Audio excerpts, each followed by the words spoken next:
ہمارے چینل سے جڑنے کے لیے یوٹیوب پر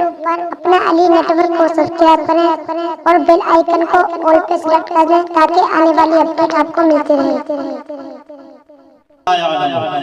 اے محبوب آپ فرما دیجئے کہ علم والے اور بغیر علم والے برابر نہیں ہو سکتے،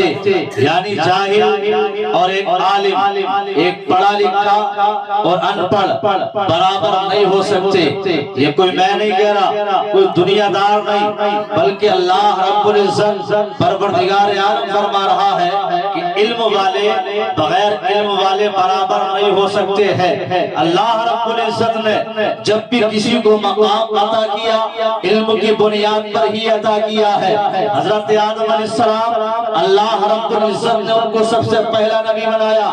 اور اللہ رب العزت نے ان کو جو مقام عطا فرمایا وہ علم کی بنیاد پر ہی عطا فرمایا تھا، اور اللہ رب العزت علم کی بنیاد پر ہی مقام اور منصب عطا فرماتا ہے تاکہ پتہ چل جائے کہ علم والا اور بغیر علم والے کا مقام کیا ہوتا ہے، ایک عالم کی شان کیا ہوتی ہے، ایک جاہل کی شان کیا ہوتی ہے، ایک قاری قرآن کی شان کیا ہوتی ہے، ایک دوسرے انسان کی شان کیا ہوتی ہے۔ جو قرآن کا حافظ ہوتا ہے اس کی شان کیا ہوتی ہے، جو قرآن کا حافظ نہیں اس کی شان کیا ہوتی ہے۔ تو یہ میں نہیں بلکہ آقا نے ارشاد فرمایا 1450 سال پہلے اللہ کے رسول نے اعلان فرمایا تھا خیرکم من تعلم القرآن وعلمہ، جو تم میں سب سے بہتر وہ شخص ہے جو قرآن کریم کو سیکھتا اور سکھاتا ہے۔ یہ نہیں فرمایا کوئی آئی ایس بہتر ہے، آئی پی ایس بہتر ہے، انجینئر بہتر ہے، کوئی ایم بی بی ایس بہتر ہے، کوئی بی ایم ایس بہتر ہے،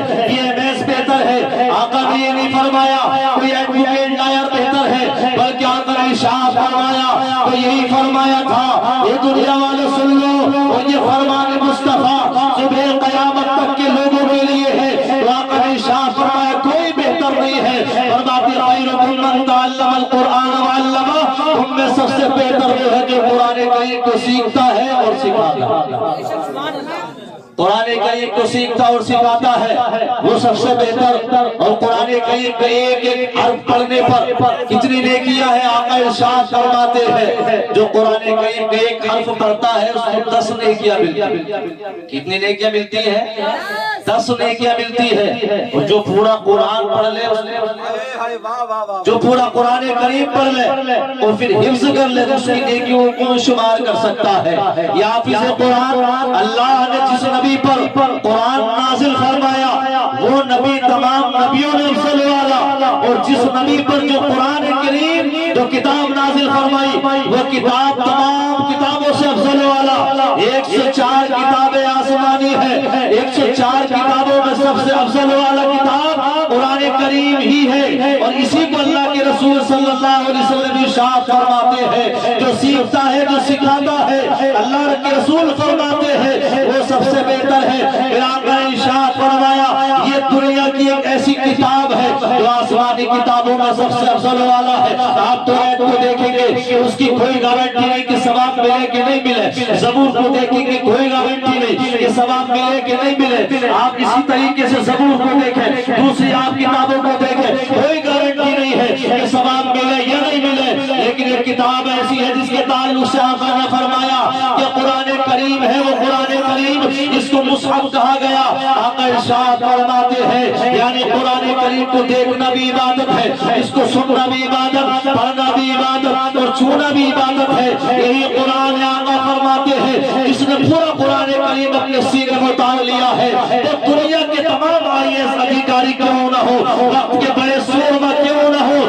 بہت بڑے اعلیٰ منصب پر کیوں نہ فائز ہو، لیکن آقا ارشاد فرماتے ہیں یہ حافظ قرآن کی شان یہ ہوگی یہ میدان محشر ہوگا۔ حضرت آدم سے لے کر عیسیٰ تک اور عیسیٰ سے لے کر حضور صلی اللہ علیہ وسلم تک تمام نبی موجود ہوں گے، تمام نبیوں کی امتیں موجود ہوں گے، اسی میں ایک حافظ قرآن کو بلایا جائے گا جو امت مصطفیٰ کا حافظ قرآن ہوگا۔ اس حافظ قرآن کو بلانے کے بعد اس کے سر پر تاج رکھا جائے گا، یہ تاج ایسا ہوگا اس کے سامنے چاند کی روشنی پھیل ہو جائے گی، پھیکی پڑ جائے گی، اس کے گھر والوں کو بلایا جائے گا، اس کے والدین کو بلانے کے بعد اتنا اچھا رقیق لباس دیا جائے گا، اس سے پہلے انہیں کبھی رقیق لباس نہ ملا ہوگا۔ وہ پوچھیں گے کیا وجہ ہے، تو ان کو بتایا جائے گا تمہارے بچے نے جو قرآن کریم کو حفظ کیا ہے، یعنی اللہ کا کلام جو سینے میں بسایا ہے، اسی کی خوشی میں تم کو یہ لباس عطا کیا، تم کو یہ لباس عطا کیا گیا ہے۔ جس نے قرآن کریم حفظ کر لیا اس کی شان تمام لوگوں سے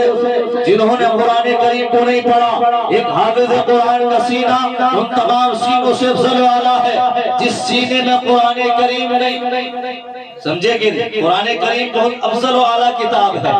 اسی لیے کسی نے کہا پگھلنا علم کی خاطر مثال شمع زیبا ہے،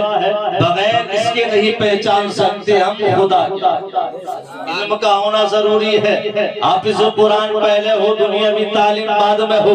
حافظ قرآن پہلے ہو، ڈاکٹر بعد میں۔ حافظ قرآن پہلے انجینئر بعد میں۔ حافظ قرآن پہلے ایڈوکیٹ بعد میں۔ حافظ قرآن پہلے MBBS بعد میں۔ حافظ قرآن پہلے BMS بعد میں۔ حافظ قرآن پہلے انجینئر بعد میں۔ الغرض یہ ہے کہ آقا ارشاد فرماتے ہیں جب تمہارا بچہ پیدا ہو تو آقا ارشاد فرمایا بچے کو 3 چیزیں ضرور سکھاؤ۔ پہلی تو یہ ہے اہل بیت اطہار کی محبت سکھاؤ، دوسرا نبی کی محبت سکھاؤ۔ آقا فرماتے تاری قرآن اس کو قرآن پڑھنے والا بنا۔ تینوں چیزیں ہوں گی تو بچہ گمراہ نہیں ہوگا، کبھی اس کا قدم نہیں پھسلے گا۔ آج آپ دیکھتے ہیں جگہ جگہ پر عقائد باطلہ اور فاسدہ رکھنے والے لوگ موجود ہیں۔ کوئی بھی ذکر کو چاہتا ہے اس کا کان کھینچ لیتا ہے، لیکن اللہ رب العزت نے ارشاد فرمایا یہ جو قرآن ہے جس کو ہم نے نازل فرمایا اس کی گارنٹی ہم نے لی ہے، اور اس کو صبح قیامت تک کوئی چینج نہیں کر سکتا،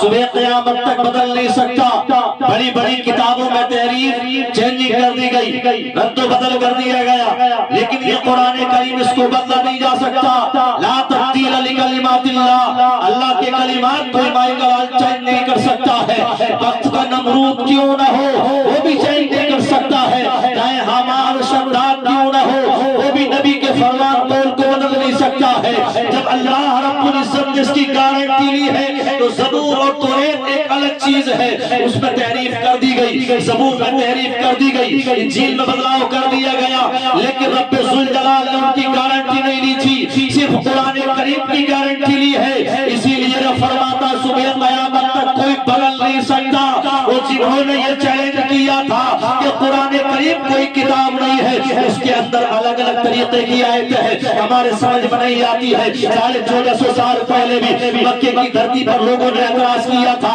آج ہی نہیں آج سے پہلے بھی اعتراض کیا گیا تھا یہ قرآن کریم میں کیسے کیسے الفاظ ہیں، لیکن اسی پر اللہ نے ارشاد فرمایا تھا اے عرب کے سورماؤ تمہاری زبان تو عربی ہے، فصیح اللسان بھی ہو، بلیغ البیان بھی ہو، لیکن اگر تم میں ہمت و جرأت و جسارت ہے تو یہ تو پورا قرآن کریم 30 پاروں پر مشتمل ہے۔ اگر تم میں ہمت ہے عرب کے سورماؤ، عربی جاننے والوں، تمہاری لینگویج عربی ہے، لیکن اگر تم میں ہمت و جرأت و جسارت ہے تو پورا قرآن نہیں، پورا پارہ نہیں، ایک آیت نہیں، تم ایک ہی لفظ بنا کر دکھا دو جو قرآن کریم کی طرح۔ نعرہ تکبیر، نعرہ رسالت، مسلک اعلی حضرت فیضان قرآن کریم، نعرہ تکبیر، نعرہ رسالت۔ بہت اچھا۔ کوئی بھی قرآن کریم کو چینج نہیں کر سکتا، اور لوگوں نے چاہا اور ایسا ہوا، یہ تاریخ گواہ ہے۔ یہ چیلنج خانہ کعبہ پر 3 دن تک لٹکا رہا کہ کوئی قرآن کریم کی طرح آیت لے کر آئے جیسے کہ آیت قرآن کریم میں ہے۔ بڑے بڑے سور آتے گئے، پڑھتے گئے، چلے گئے، بڑے بڑے سور آنے کے بعد پڑھا چلے گئے اور پست پھیری چلے گئے، لیکن قرآن کریم کی طرح کوئی بھی آیت نہ لا سکے، اس لیے کہ قرآن کریم کسی انسان کا لکھا ہوا کلام نہیں، یہ کتاب کسی انسان کی لکھی ہوئی نہیں، اس کا رائٹر کوئی انسان نہیں، اس کا لیکھک مصنف کوئی انسان نہیں، بلکہ اس کو اللہ رب العزت نے نازل فرمایا ہے، اور اللہ جس کو نازل فرماتا ہے اس کو کوئی بدل نہیں سکتا، اسی لیے نہیں چینج کیا گیا۔ آج لوگ سوچتے ہیں کہ جگہ جگہ پر قرآن کو جلایا جاتا لوگ سوچتے ہیں کہ قرآن کو جلا دو قرآن ختم ہو جائے گا قرآن کو مٹا دیا جائے گا وہ بے وقوف ہے نااہل ناہنجار لوگ ہیں اللہ رب العزت کو تو پہلے سے معلوم تھا کہ ایک دور آئے گا لوگ قرآن کو بھی جلائیں گے لیکن اللہ نے اس کی حفاظت کیسے فرمائی رب ذوالجلال نے امت مصطفیٰ کے ایک چھوٹے سے بچے کے سینے میں قرآن کریم کو بسا دیا ہے اور قرآن کریم کو حفظ کر لیا ہے ہم کہتے ہیں پوری دنیا کے اندر جتنے بھی لوگ جو بھی مذہبوں پر مشتمل ہے اپنی اپنی کتابیں لے کر سمندروں میں ڈال گئے لیکن کوئی بھی ایسا نہیں ہے جو پوری کتاب کو بغیر دیکھے پڑھ سکتا ہے اگر کوئی کتاب ہے تو وہ قرآن کریم ہے اس کو سمندر میں پھینک دیا جائے لوگ اپنی اپنی کتابوں کو ڈال دیں لیکن ایک کتاب ایسی کتاب ہے یہ قرآن کریم ہے اگر کتاب گھر میں نہ بھی ہو قرآن کریم اگر آپ آواز دیں گے ایک حافظ قرآن اٹھے گا الحمدللہ سے لے کر والناس کی سین تک پڑھتا ہوا نظر آئے گا الحمد سے شروع کرے گا والناس پر یہی ایک ایسی کتاب ہے قرآن کریم جس کو مٹایا نہیں جا سکتا چاہے دنیا کتنا ہی زور لگا لے صبح قیامت تک کے لوگوں کے لیے ہدایت بن کر آنے والی اگر کوئی کتاب ہے اس کا نام قرآن کریم قرآن کریم ہے انسان کو چاہیے کہ وہ تعلیم پر پیسوں کو خرچ کرے اگر کسی کے پاس پیسہ ہے تو اپنے بچوں کو وہ عالم بنائے حافظ قرآن بنائے قاری قرآن یوں تو بہت سارے لوگ ہیں کوئی ایکسپورٹر ہے کوئی زمین و جائیداد کی پراپرٹی خریدتا ہے لین دین کرتا ہے پیسہ بے شمار ہے لیکن اس کے پاس علم نہیں اس کے گھر کا ماحول دیندار نہیں ہے پیسہ بے شمار ہے اگر اس نے خود نہیں پڑھا اور دوسرے کو پڑھا دیا تو اللہ رب العزت اس کو بھی وہی ثواب عطا فرمائے اگر کسی کو پڑھایا ہوگا تو کل قیامت کے دن وہی بندہ جس کو حافظ قرآن بنایا ہوگا جب تک جنت میں داخل نہ ہوگا جب تک کہ اس شخص کو اپنے ساتھ نہ لے جائے گا لیکن ہمارے پاس دولت تو ہے لیکن ہم خرچ نہیں کرتے اسی طریقے سے آپ نے دیکھا حضرت عبد الرحمن فروخ رضی اللہ تعالی عنہ ان کے بیٹے کا نام ربیعۃ الرائے اس کے بعد ربیعۃ الرائے حضرت عبد الرحمن فروخ کی شادی ہو گئی شادی کے بعد اعلان ہوا جہاد میں چلنے کا حضرت عبد الرحمن فروخ تیار ہو گئے آپ گھوڑے پر سوار ہونے ہی والے تھے پہلے آپ نے اپنی بیوی سے ملاقات کی اور ملاقات کرنے کے بعد کہا کہ جو اشرفیوں کی تھیلیاں ہے میرے پاس ہے اس کو آپ اپنے پاس رکھ لینا اور آپ اسے کسی دین کے کام میں لگا جو بھی آپ اس سے ضروریات دین کا جو بھی کام کریں آپ خرچہ وغیرہ آپ اس سے کر لینا لیکن دین کے کام میں لگا حضرت عبد الرحمن فروخ جو ہے چلے گئے آپ جہاد میں چلے گئے 1 سال نہیں 2 سال نہیں 3 سال نہیں 4 سال نہیں بلکہ 27 سال کا عرصہ گزر گیا گھر واپس نہیں آئے جب بھی آنا چاہتے تھے تبھی آواز آتی تھی کہ اسلام بچاؤ بھی چل پڑتے تھے عبد الرحمن فروخ کو 27 سال ہو گئے جب 27 سال کا عرصہ گزر گیا عبد الرحمن فروخ نے سوچا چلو لاؤ مدینہ طیبہ اپنے گھر کیوں نہ چلا جائے جب واپس آتے گھوڑے پر سوار ہوتے ہیں جب انسان گھر آتا ہے تو بڑی شادمانی اور مسرت و شادمانی کے ساتھ آتا ہے عبد الرحمن فروخ نے سوچا تھا اب میں جا تو گھر واپس رہا ہوں مدینہ طیبہ جا رہا ہوں شہر رسول جا رہا ہوں ہو سکتا ہے مجھے کوئی پہچانے نہیں پہچانے تو میرے سامنے بچے تھے آج جوان ہو گئے ہوں گے جو جوان تھے پورے ہو چکے ہوں گے عبد الرحمن فروخ پہنچتے ہیں اور جیسے ہی آپ مسجد نبوی میں داخل ہوئے آپ نے نماز ادا کی نماز پڑھانے کے بعد ایک بہت بڑے محدث جن کا نام ربیعۃ الرائے ہے وہ محدث اعظم مدینہ تھے محدث مدینہ وہ تفسیر پڑھا رہے تھے قرآن کریم کی تفسیر کئی حدیث پاک پڑھا رہے تھے حضرت عبد الرحمن فروخ نے دیکھا وہ دل میں تمنا اٹھی کاش کہ میرا شہزادہ بھی ایسا ہی ہوتا مسجد نبوی میں بیٹھ کر مصلی رسول پر حدیث رسول سناتا ہوا نظر آتا